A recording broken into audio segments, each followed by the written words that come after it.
Hey guys, Ken from TomoChain here. Welcome to Spill the Tea. With TomoChain's recent acquisition of Lition Sidechain, there have been a number of questions about what exactly is a sidechain, what's its purpose, what's it good for. And so that's what we're going to be covering today. And I think the best place to start is with an analogy of a parent and child in a home. In this case, the parent has to oversee and manage everything that's happening in the household. And that includes things like cooking and cleaning, paying the utility bills, and so forth. And, the parent can do everything in the house, but it does take time because each task requires its own attention. So in this example, the parent provides a chore to the parent's child, and the child is asked to wash dishes every single day. After the child completes washing the dishes on a daily basis, the child simply reports into the parent that, hey, job is done. The parent verifies the work is done, and that's it. What's not important here is reporting on each and every single dish that was washed. That's irrelevant here. And what this allows is for the parent to simply do more in a given day because they don't have to focus on, say, the minutia, in this case, of washing the dishes. And this parent-child relationship is essentially the same as that of between a public blockchain and a sidechain.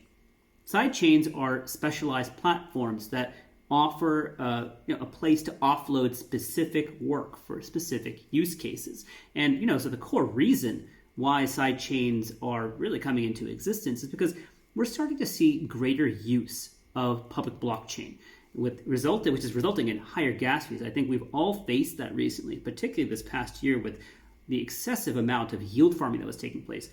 A single transaction on the Ethereum network could cost 10, 20, or more dollars for one transaction, and that's quite ridiculous. But what it does show us is that no matter how scalable that a public blockchain becomes, if we anticipate mass adoption where we're going to be having billions of people conducting trillions of transactions on a blockchain, that blockchain is going to inevitably choke. And so sidechains, what they really do is they offer some relief for specific use cases like payments or energy transactions with, like when we think about the Lition sidechain. It's like a parallel road running alongside a highway that connects back to the highway at a given interval.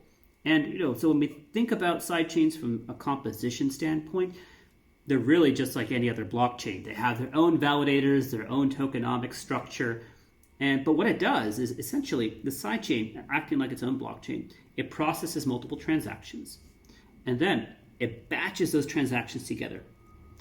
And it synchronizes those transactions with the public blockchain at a specified interval of time. What this does is essentially it frees up the sidechain to do what it's doing best, which is creating transactions for a use case at a particular speed, at a particular predictable cost, and then periodically synchronizing with the public blockchain. But that part is not as relevant for getting the core part of the work done.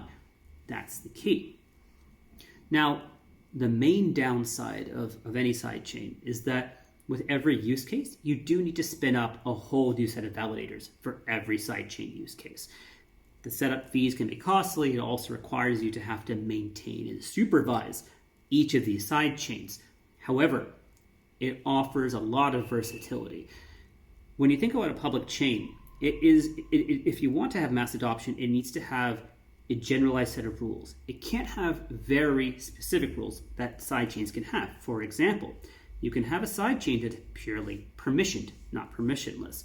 You can have a sidechain that is purely private.